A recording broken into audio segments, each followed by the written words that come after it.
It's the beginning of autumn. Though the days are still warm, this is a time of change. Leaves are turning, storm clouds are gathering, and wildlife is on the move. It's a critical time of year for animals, as they prepare for the lean times ahead. There are battles to be fought, and mates to be won. Time is short. Winter is coming. Wales, a land of mountains and rugged shoreline, where lush meadows border ancient forests, and where you're never too far from wildlife. Home to 50,000 species, the spectacular and the surprising.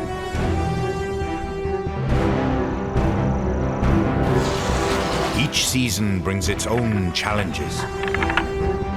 Finding a mate, raising a family, or simply surviving. Filmed over a year of extremes, through storms and drought and wonder. Welcome to Britain's Wild West.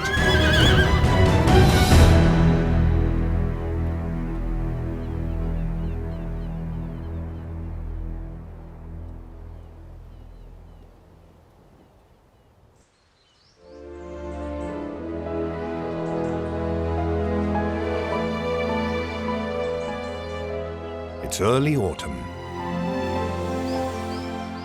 Wales's trees are still in full leaf and form an impenetrable green canopy.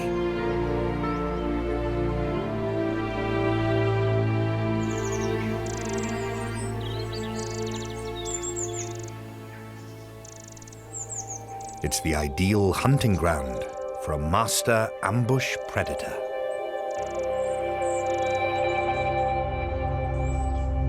But soon, the leaves will be gone, and the goshawk's cover will be blown. But this seasonal challenge is not a problem for such an incredible hunter. In a forest in the Black Mountains of Monmouthshire, a female goshawk turns her attentions to a nearby walnut grove. Barrels protect the trees from grazing sheep, but their fallen bounty is up for grabs.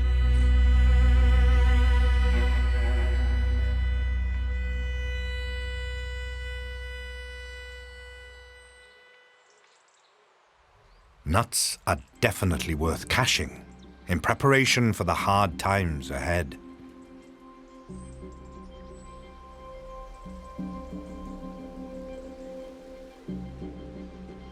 Distracted, the squirrel is unaware of the danger it's in.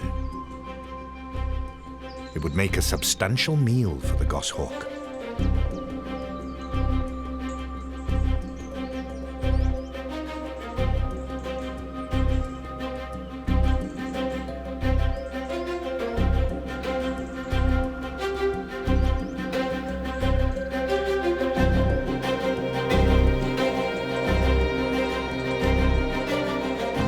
Our female makes her move.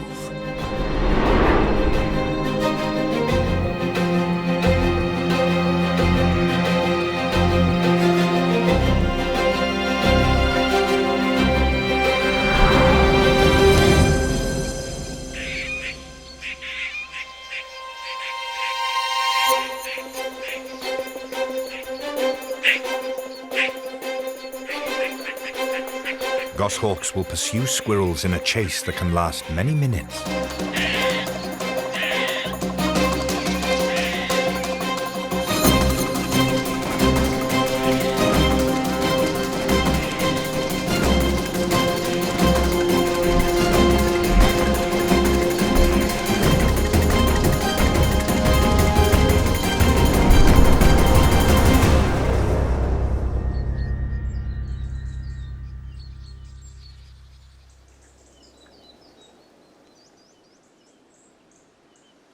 A missed opportunity.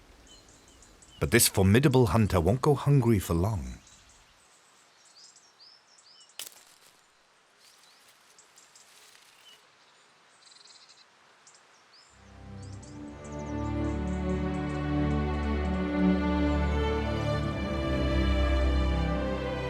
It's mid-September. Though the days are shortening, South Wales is still bathed in sunshine. The long, hot summer has produced a bounty of food.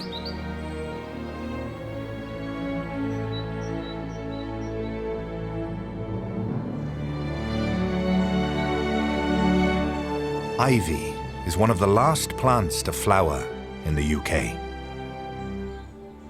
This vital food source attracts lingering butterflies. And a host of other insects.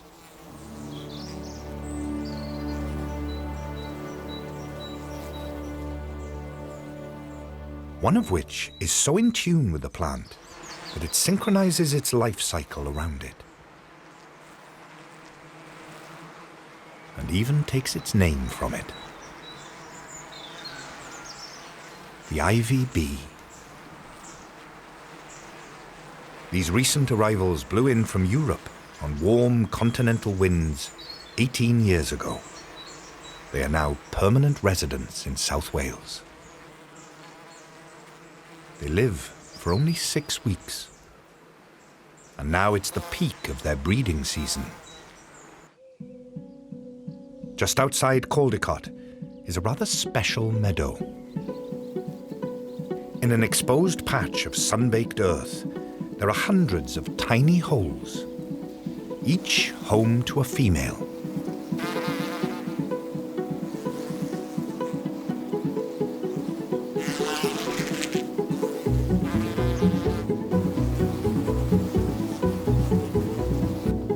This one is emerging for the first time. Looking for a partner. She's giving off a powerful scent that is irresistible to the males hovering nearby.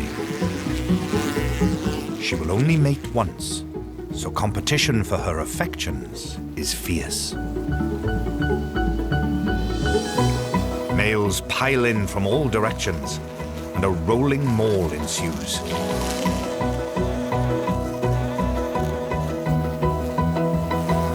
The lucky male at the bottom must hang on tight to the female. His competitors will try and wrestle her from him in a scrum that can last 10 minutes.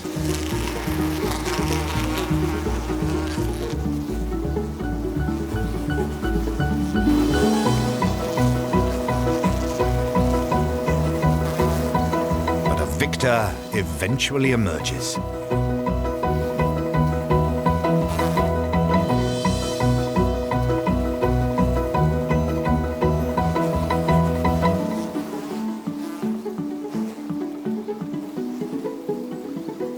Unlike honeybees, ivy bees are solitary. A female digs a burrow into which she'll lay her eggs. She'll fill the nursery with ivy pollen for her growing young to feed on. Next autumn, they will emerge as adults, just as their favorite plant flowers again.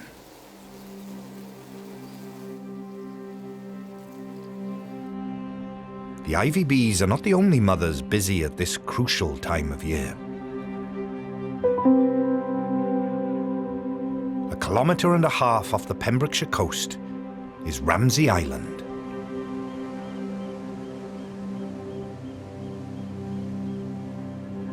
Its remote beaches are becoming rather crowded.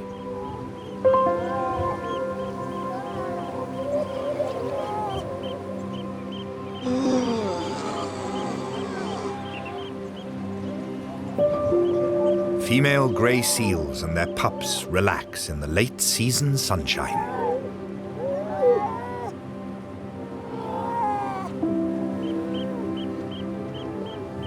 Seals spend most of their time in the water, but for a few weeks they come ashore to give birth. And Ramsey is the largest breeding colony in southern Britain, where there are females. Males are quick to follow. This one is the first to arrive at the pupping beach. He wants to mate. But grey seals are dedicated mothers. When they're suckling a pup, they're completely devoted to that task and will rebuff any male advances.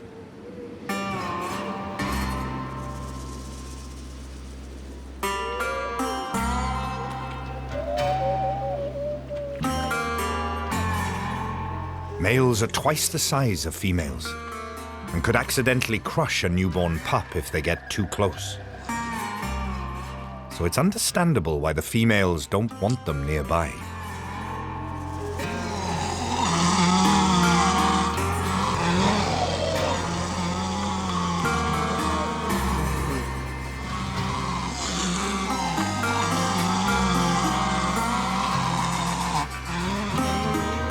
At times like this, retreat is often the best tactic. But even that can cause a ruckus.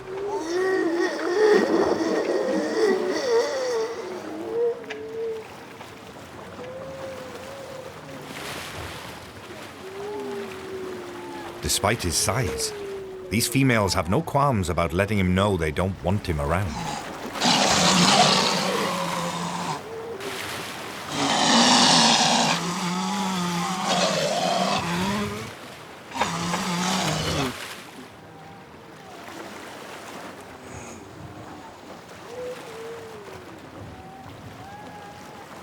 He won't be welcome until their pups are weaned.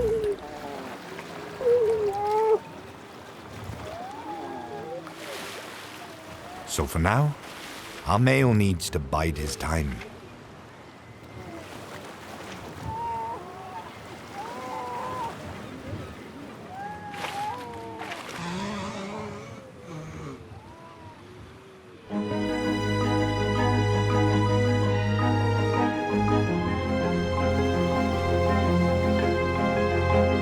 A few days later, and it seems like the females might be ready.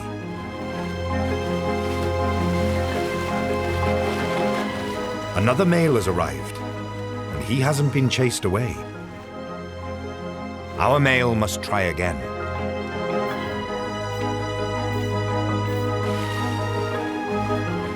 This time, he receives a less hostile welcome. One female is interested.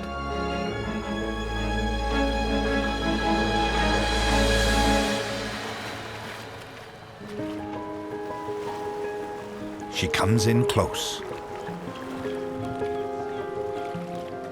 And one thing leads to another.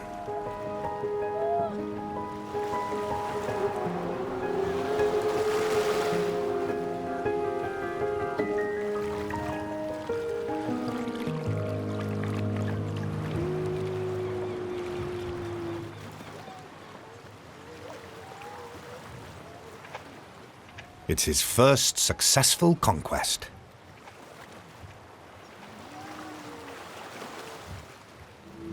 But more males are on their way.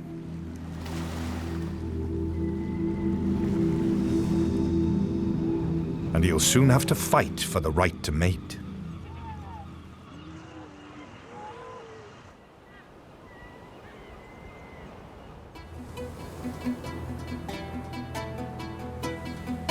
It's October, and another species mating season is in full swing.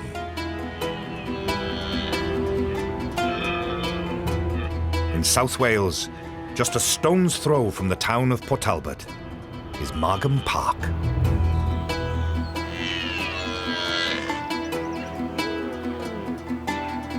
Red deer are the UK's largest land mammals.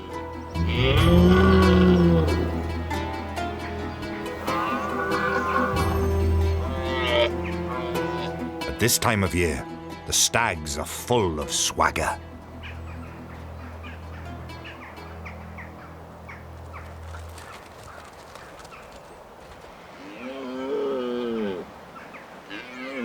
The stags and hinds have spent the summer apart, but now come together to mate.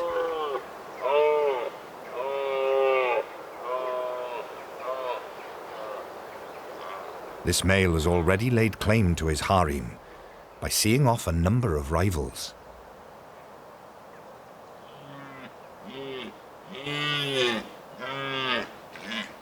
But the risk of serious injury is never far away. On the sidelines, two young stags watch on. They are full of testosterone, but not yet big enough to challenge the older males. For now, all they can do is practice. The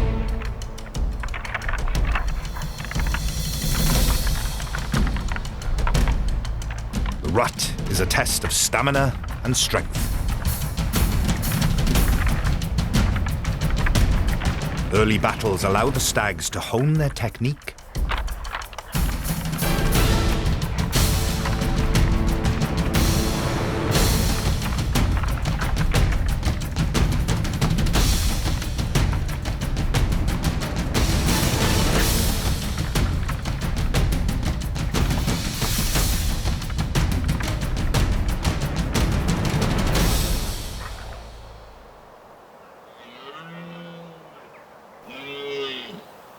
Our male has seen enough and asserts his authority.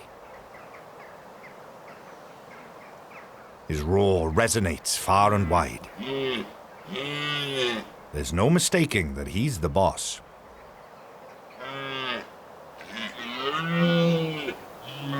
The hinds are only in season for 24 hours, so time is of the essence.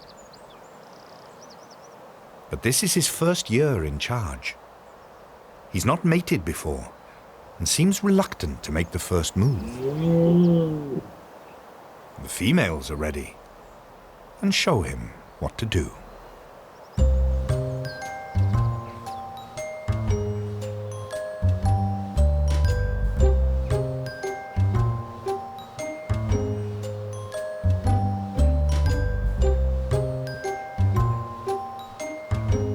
This is awkward.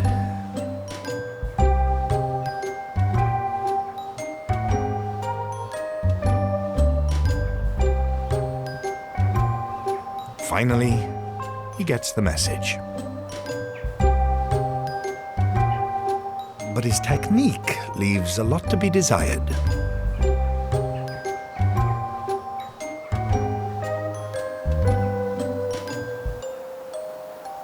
He'll need to get his act together. He's surrounded by rivals.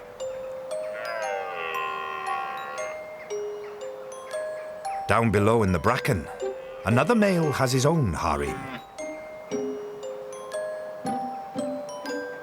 And he's at the top of his game.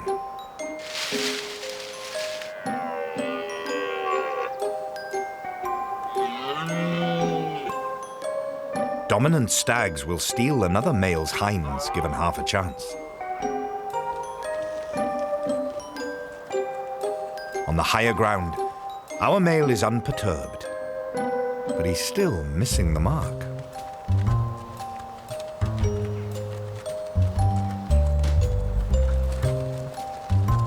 Hopefully it won't be long before he finds his mojo and has a successful end to his first season as top stag.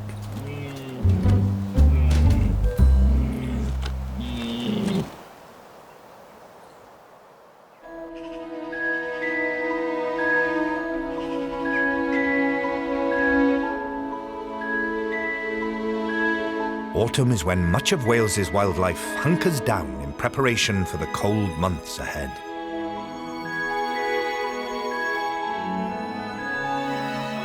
But in a tiny meadow nestled beneath the Brecon beacons, there's an unexpected sight.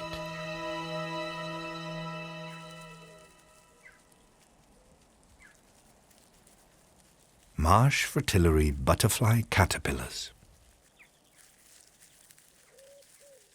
This species is in decline across Europe, but Wales is a stronghold. The caterpillars have lived in several silken webs like this one since they hatched in early July. And now, it's time to move home. They've undergone 3 molts and are ready to hibernate. But first, they need to make a more sheltered tent lower down in the vegetation. At this stage in their lives, they enjoy the company of their siblings and work together to weave a new home.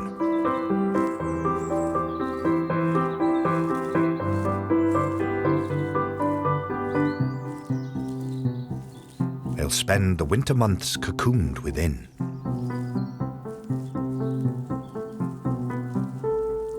Next spring, the larvae will emerge and begin a new phase of life.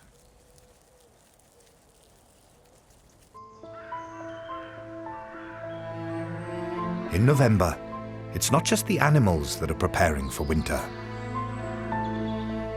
Across Wales, the trees are too.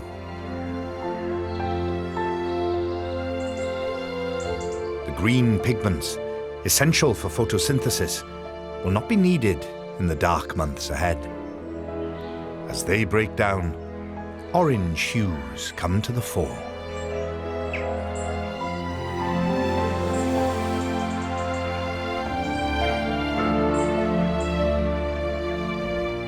Creating an ever-changing palette of colour.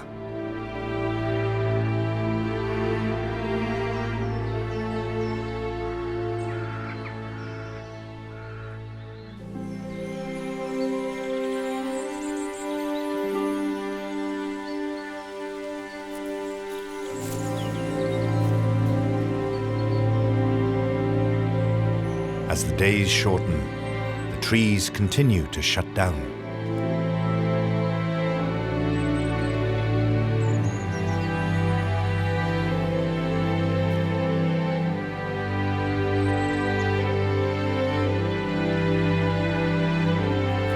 But these golden offerings won't go to waste.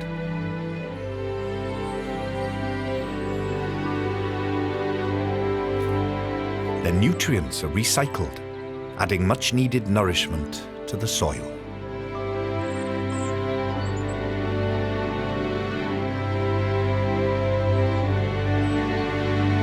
As deciduous trees shut down, the woodlands come alive with new arrivals. Fungi. These vital organisms usually remain in the soil, hidden from view. At this time of year, they put out their fruiting bodies, mushrooms and toadstools. These are like the apples of an underground tree, and they enable the fungi to reproduce.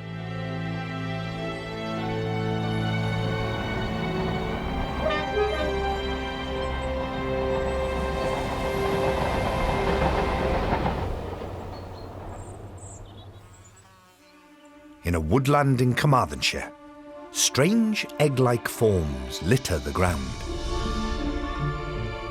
They're actually part of a fungus, one whose Latin name, Phallus impudicus, means shamelessly phallic.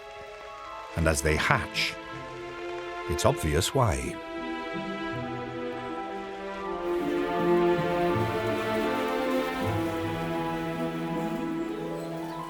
Two hours later, the fruiting body is fully formed, and it immediately attracts attention. This is a stinkhorn fungus.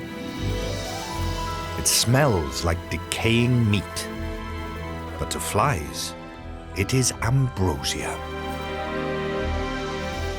As they land to feed, spores from the fungi attach to their feet. And when the fly leaves, it carries them away to scatter elsewhere.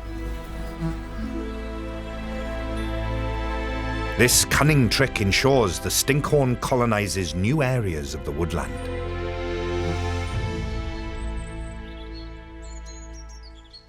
The fungus shrivels, but it will re-emerge next autumn.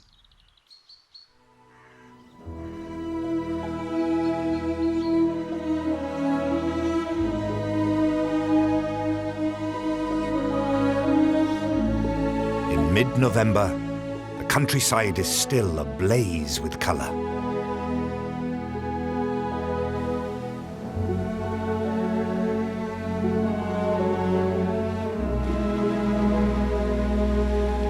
The rivers are flushed with autumn rain.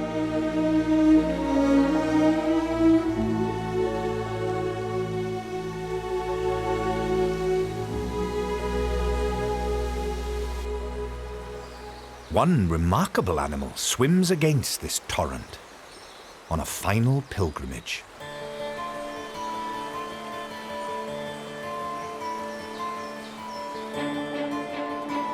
Three years ago, this salmon was born here, in the River Vyrnwy. Now, thanks to an extraordinary ability to smell the river of her birth, she has returned from the Atlantic Ocean to spawn. She faces an arduous journey with many obstacles.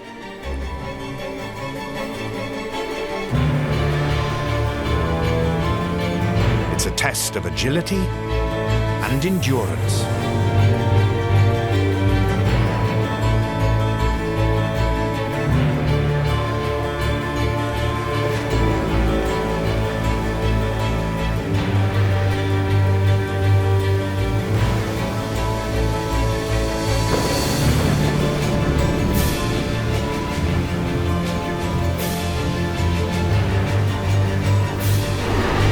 Many tire and don't make it upstream.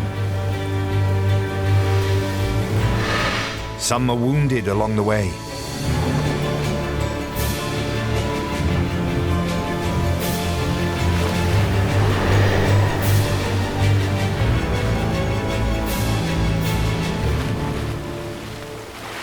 Those that do succeed have a chance to breed.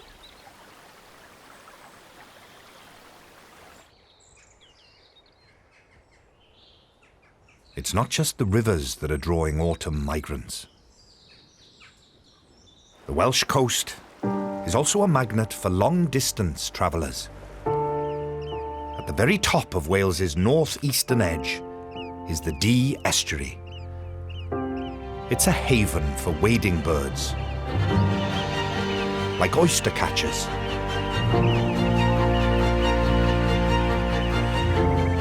Curlew.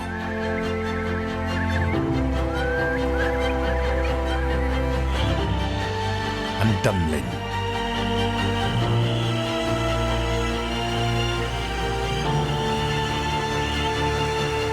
They've been driven south from the freezing Arctic to spend the winter here.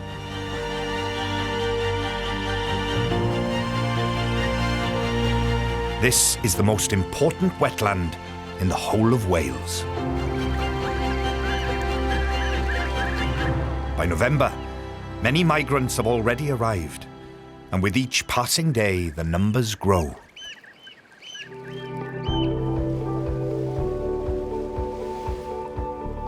All the birds wait for the retreating tide. Estuarine mud is twice as fertile as the richest farmland. It's full of cockles, mussels, and worms. Their calling cards, the only sign they're there at all. Once the tide is out, the banquet can begin. Waders have special receptors on their beaks and can find these juicy snacks, even though they can't see them. This is the ultimate fast food joint for hungry birds.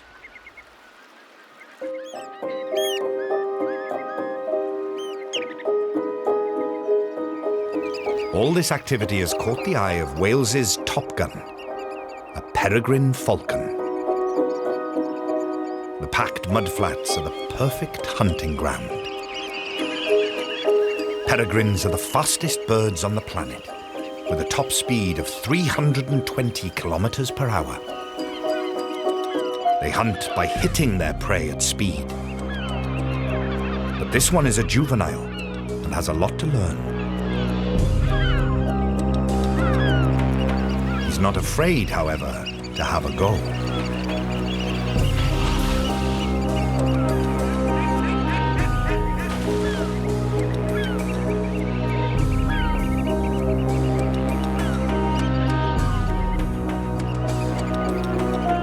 10 minutes, he terrorizes the other birds on the beach.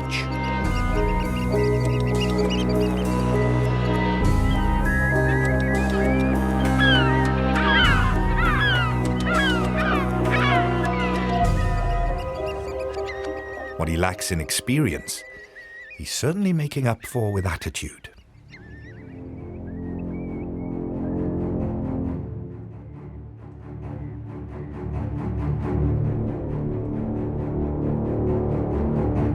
There are other threats on the horizon.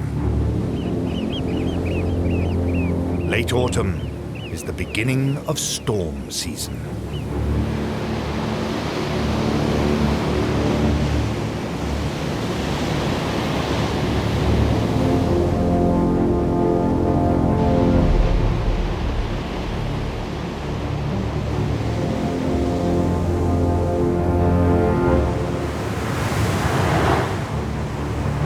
This time of year, high over the Atlantic, the jet stream picks up speed, driving low-pressure systems onto the Welsh coast.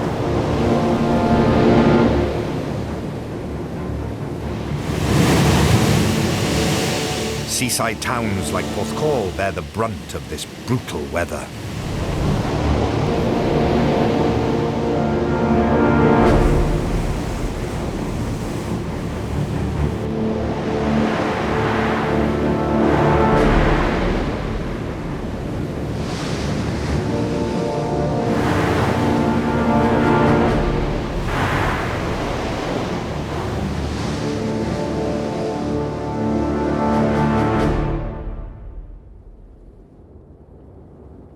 But as quickly as the storms blow in, they move on.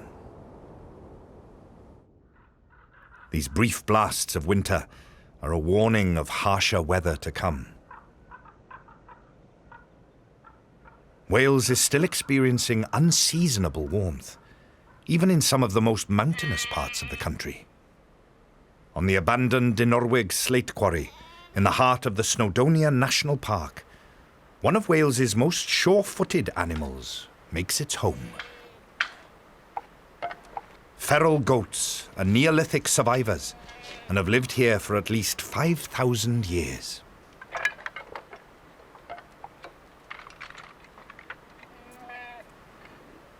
Most animals can't cope with this treacherous terrain. But curved toenails and special footpads enable the goats to grip even the most slippery slate.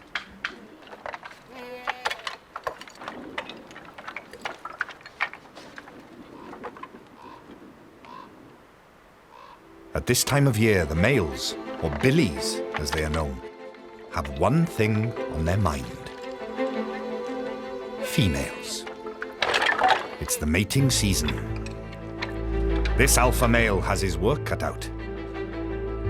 Rival billies are a constant irritation.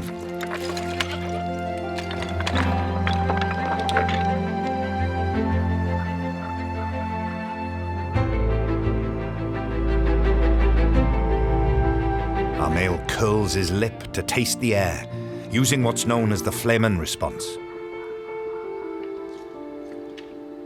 The females, or nannies, give off a potent smell when they're ready to mate. So he can tell when one is receptive.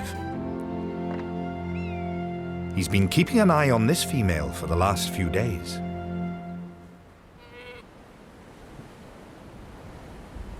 She's close, but she's not quite ready.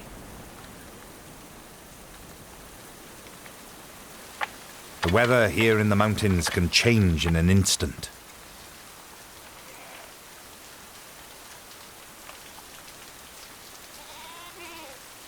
At this time of year, torrential downpours are an almost daily occurrence. Their thick coats may be warm, but they aren't waterproof. Some of the herd retreat down slope.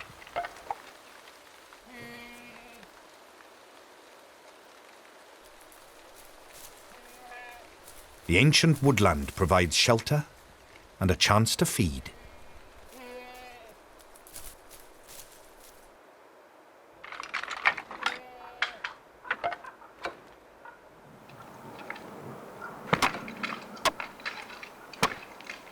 back on the mountain, hormones are raging. And even the nannies are feeling feisty.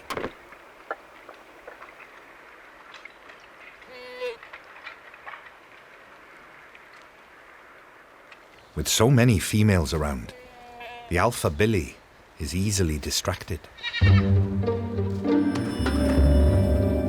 The female who is just coming into season has wandered down into the woodland. This has not gone unnoticed by a younger, smaller male.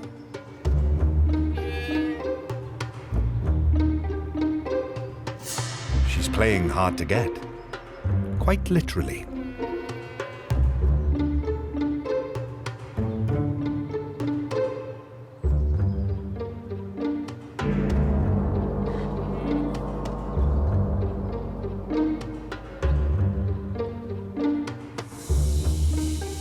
Eventually, she relents.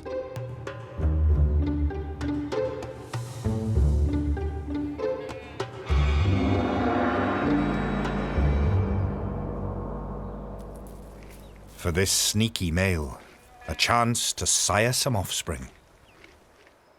It's an opportunity he wouldn't have got on the open hillside.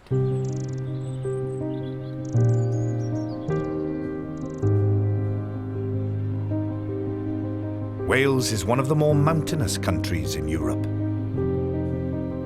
Much of the land is over 150 meters high. The peaks are covered with snow for more than 30 days every year. This is where winter hits first.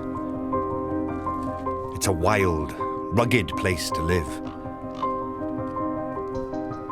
Only the strong can survive here. Carneddau ponies graze on Snowdonia's highest peaks. They are an ancient breed that have roamed these mountains for thousands of years. Their small size and thick coats enable them to live here even during the depths of winter, when temperatures plummet well below freezing.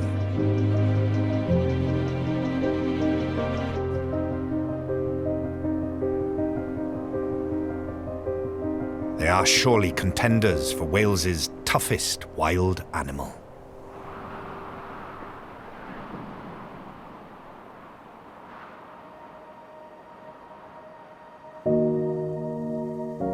As winter continues, the first flurries of snow arrive at lower altitudes.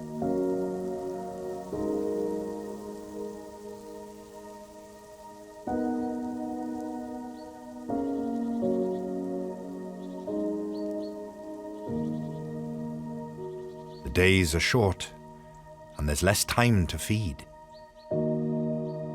Many species make the most of free handouts.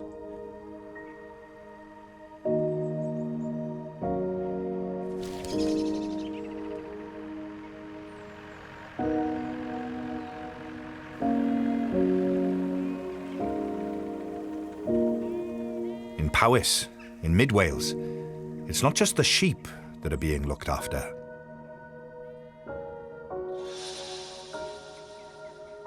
Come rain, shine or snow, the farmer provides food for the country's national bird.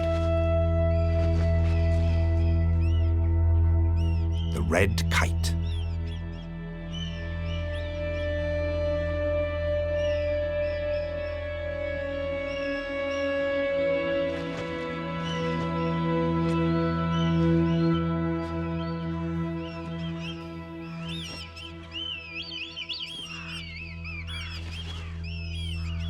Kites are nature's scavengers, but they also eat a lot of worms and beetles.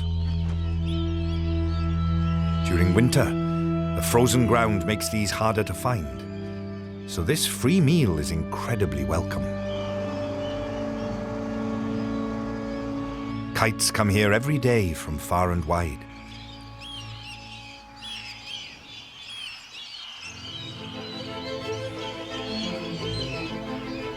A feeding frenzy ensues.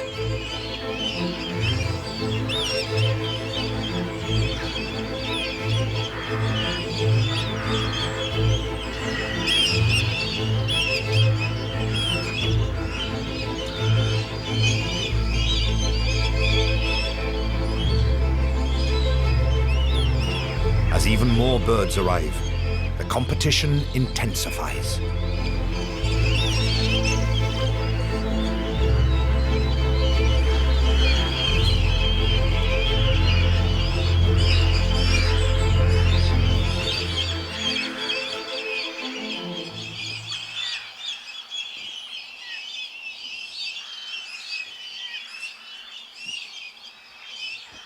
In the end, there's plenty to go around.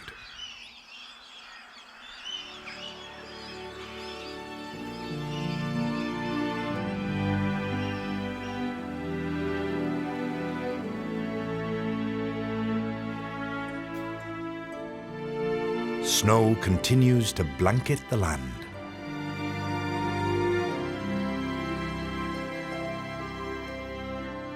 And Wales is transformed into a winter wonderland.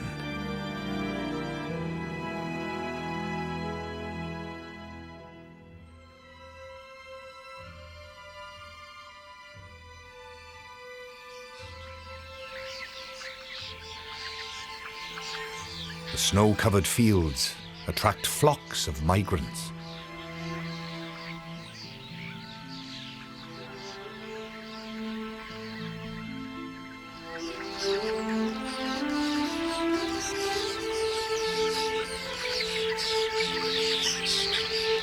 Some starlings live here all year round, but in winter, their numbers swell as millions fly in from Scandinavia, escaping even colder temperatures.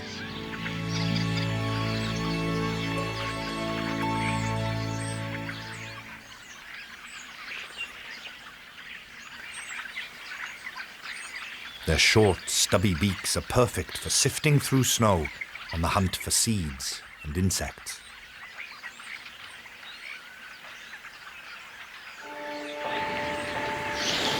As the light begins to fade, it's time to find a place to roost.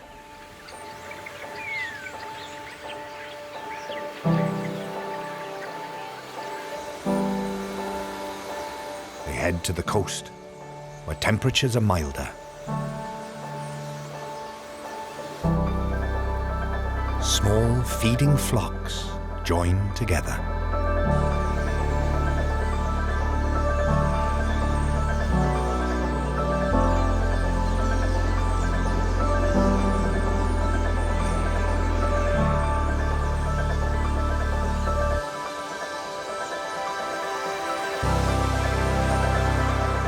Aberystwyth then becomes the stage for the season's greatest wild spectacle. A murmuration, 50,000 strong. There's safety in numbers, and the starlings' wheeling, mesmerizing display confuses peregrine falcons and other predators.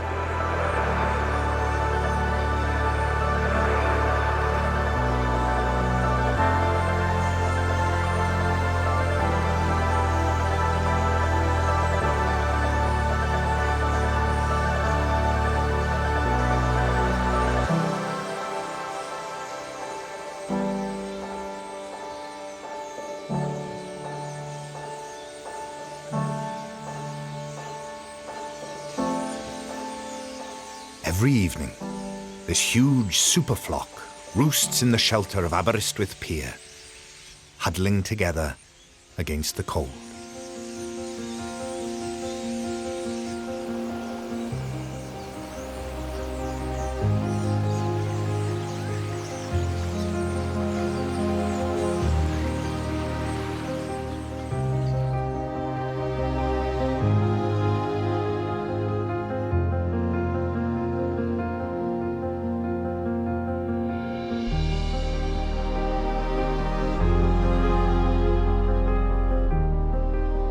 The next morning is a very rare sight. Snow on Aberystwyth Beach.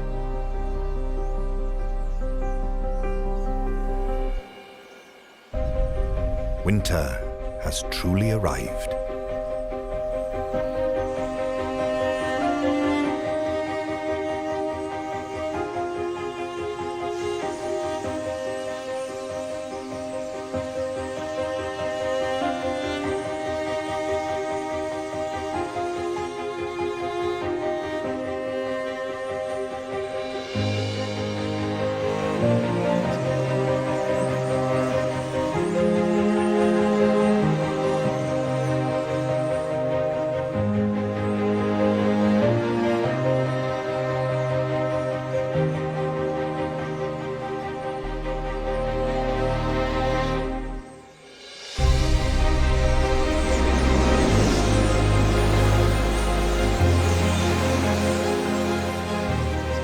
Starlings lift off as one, ready for another day's feeding. In a year of extremes, Wales's animals have coped with everything the seasons have thrown at them. Each passing day will bring new challenges as next year's cycle begins again.